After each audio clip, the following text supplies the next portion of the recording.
Պարոն Կարապետյան, բարև ձեզ։ Բարև Ալեք ջան։ Ինչպե՞ս եք։ Շատ լավ։ Դու ինչպե՞ս ես։ Միշտ ուժեղ։ Ուրախ եմ։ Շնորհակալ եմ շատ։ Ես ելի եկել եմ իմ 5 հարցերով։ Ինչ կփոխեք մեր արտաքին քաղաքականության մեջ, երբ շուտով լինեք Հայաստանի Հանրապետության վարչապետ։ Հայաստանը Ադրբեջանի գործիքից դարձնելու ենք տարածաշրջանային գործոն։ Քանի որ հիմա բոլոր որոշումները Հայաստանի մասին կայացվում են Ադրբեջանում, որովհետև Փաշինյանը ամեն ինչ արեց, որ թշնամացնի հարաբերությունները մեր հիմնական դաշնակիցների հետ, ինչը մենք շատ արագ պետք է վերականգնենք։ Մենք պետք է ունենանք շատ բարեկամական հարաբերություններ Ամերիկայի Միացյալ Նահանգների հետ, Անգլիայի հետ, Ֆրանսիայի հետ, Չինաստանի հետ, ինչպես նաև մեր բարեկամ Ռուսաստանի հետ։ Միայն այդպես մենք կարող ենք լուրջ երաշխավորություններ ապահովել գերտերություններից։ Հաջորդ հարցս մեր այն հայտարարությանը, որ Նիկոլ Փաշինյանը իր վարած քաղաքականության արդյունքում 300,000 ադրբեջանցի է բերելու Հայաստան, արձագանքել է, որ չի քննարկվում հարց արցախցիների վերադարձը Արցախ եւ չի քննարկվում հարց 300,000 ադրբեջանցիների գալը Հայաստան։ Խնդրում եմ ձեր կարծիքը կասեք։ 20 թվականից հետո ոչ Ադրբեջանը, ոչ Թուրքիան Նիկոլ Փաշինյանի հետ ոչ մի հարց չեն քննարկում։ Ադրբեջանի նախագահան անում է հայտարարություն, փոքրիկ խմբակը իր ղեկավարի հետ վազելով կատարում են այդ հայտարարությունները։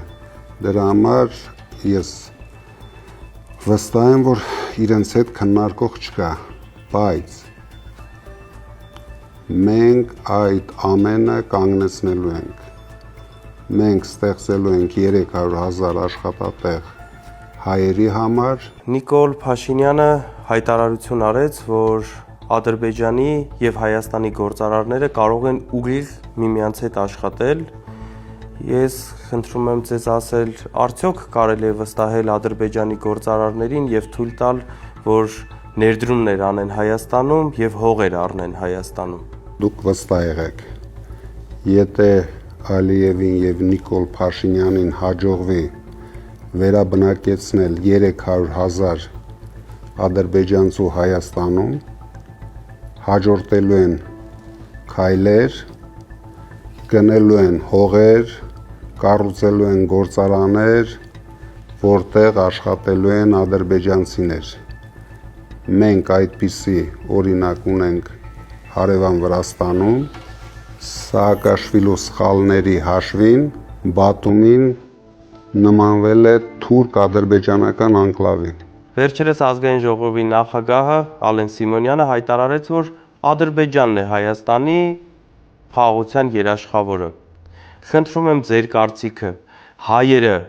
վստահում են արդյոք Ադրբեջանին որպես Հայաստանի խաղաղության երաշխավոր։ Ադրբեջանը ամենաշատը Հայաստանում կարող է լինել փոքրիկ խմբակի երաշխավորը։ Հայաստանի երաշխավորը լինելու է Հայաստանի ուժեղ բանակը,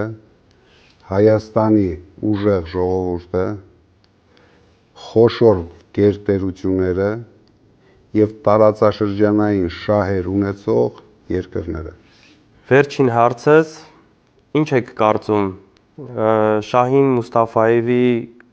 այցի ժամանակ Նիկոլ Փաշինյանը ինչ հարց վախեցավ տա նրան։ Հայաստանի շահերին վերաբերվող բոլոր հարցերը, այսինքն չհարցրեց ինչու եք ոչնչացնում մեր եկեղեցիները, ինչու եք ձեր բանտերում պահում մեր հայրենասեր հայրենակիցներին եւ ընդհանրապես երբ որ շեֆի տեղակալը գալիս է Նիկոլ Փաշինյանը իրավունք չունի տա ոչ մի հարց։ Ինքը միայն լսողի դերում է։ Շնորհակալ եմ, պարոն Կարապետյան, ձեզ լավ օր։ Շնորհակալ եմ, Ալիկ։